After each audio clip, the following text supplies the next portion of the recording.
Most people are very confused about the subject of wine in the Quran. At the beginning, the Quran approved of drinking wine, but slowly this changed to complete prohibition. Why and at whose behest did Allah reveal the verse prohibiting the drinking of the wine? This is a question asked by many people. When one studies the hadiths of Bukhari and Muslim, one will come across stories associating Muhammad with the pleasures of drinking wine for almost 15 years before the alleged prohibition verse was revealed. It is important to note that it was Umar ibn al-Khattab who pestered Muhammad about such a prohibition, because Arabs were going to the mosque fighting drunk. As usual, revelations on demand were descended. The following story from the Ahadith points to such a conclusion. Bukhari, Volume 7, Book 69, number 486, narrated by Anas. Before alcoholic drinks were prohibited, we could rarely find wine made from grapes in Medina, for most of our liquors were made from unripe and ripe dates. In the Quran, wine is called khamr and is mentioned explicitly in the following 5 verses only. Al-Baqarah 2.219. They ask thee concerning wine, khamri, and gambling. Say, in them is great sin, ithmu, and some profit, manfa, for men. But the sin, ithmuhuma, is greater than the profit, naf'ihima. In no way is this verse a clear and uncompromising edict on the two personal practices of drinking alcohol and gambling. It must be pointed out that the adjective used above to describe the usefulness or harm of drinking intoxicants and of gambling are in the form of admonitions, advice, and not as direct and unambiguous commands to desist from either of them. Moreover, it does not make sense to use the adjective sin, a moral concept, in contradistinction to profit, an economic concept. In fact, the Arabic word manfa' should have been translated to benefit and not profit, and the opposite should have been harm instead of sin. If Allah had wanted them prohibited, then the verse would have been a command, order, and not advice or admonition, and the word for this would have been haram, prohibited, such is used in verses 2.194 and 217, 4.23, 6.151, 16.118.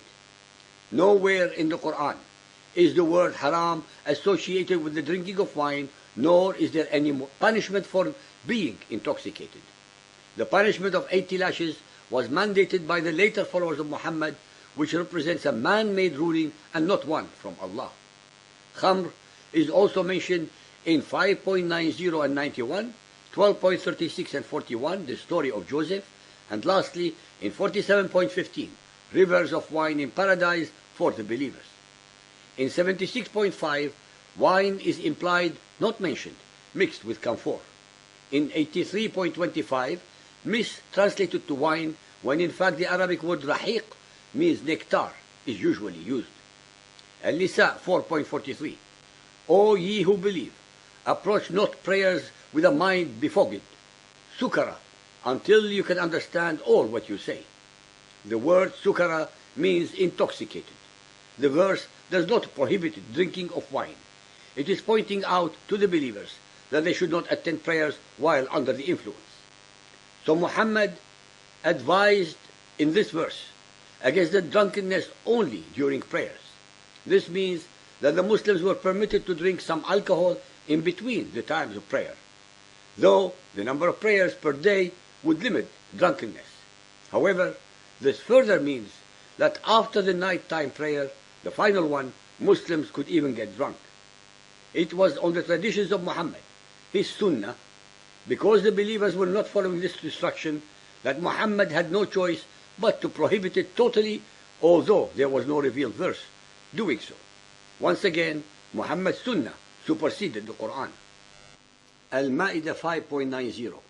O ye who believe, wine, khamru, and gambling are an abomination of Satan's handiwork. Eschew such abomination that you may prosper.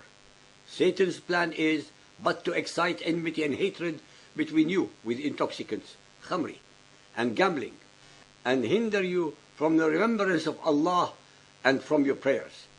will ye not then abstain? Yet again, abomination means detestation, repugnance, and the verb used is eschew, to avoid, which is a warning but not an outright prohibition. From the story of Joseph in Surah Yusuf 12.36, now with him there came into the prison 2 young men. Said one of them, I see myself in a dream pressing wine, khamra. Joseph said, O my 2 companions of the prison, as to one of you he will pour out the wine, khamra, for his Lord to drink. Al-Nahl 16.67.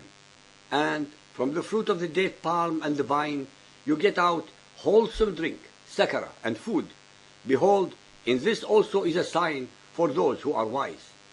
So-called believers and unbelievers, please listen carefully to what the translator of the Quran, Abdullah Yusuf Ali, says regarding this verse.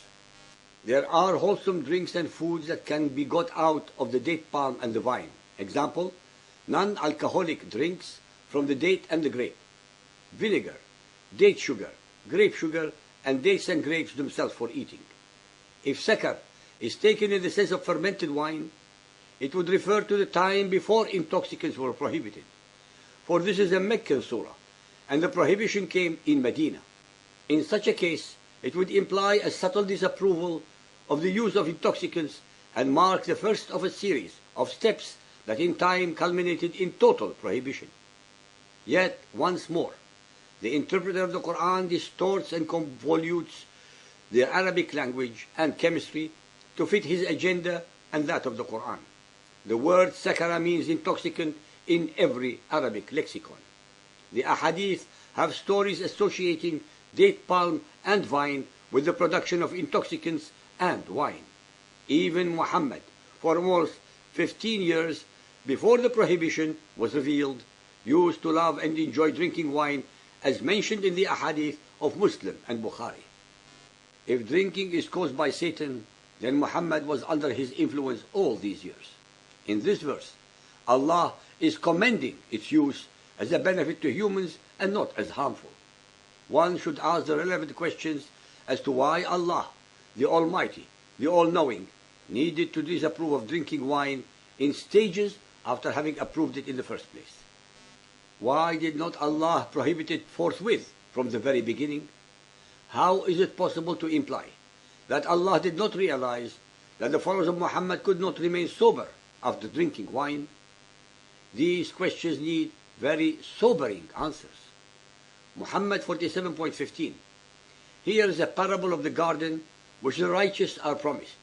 In it are rivers of water incorruptible, rivers of milk of which the taste never changes, rivers of wine, khamr, a joy to those who drink, and rivers of honey, pure and clear. Al-Mutaffifin 83.25. Their thirst will be slaked with pure wine, rahiqin, sealed, makhtum.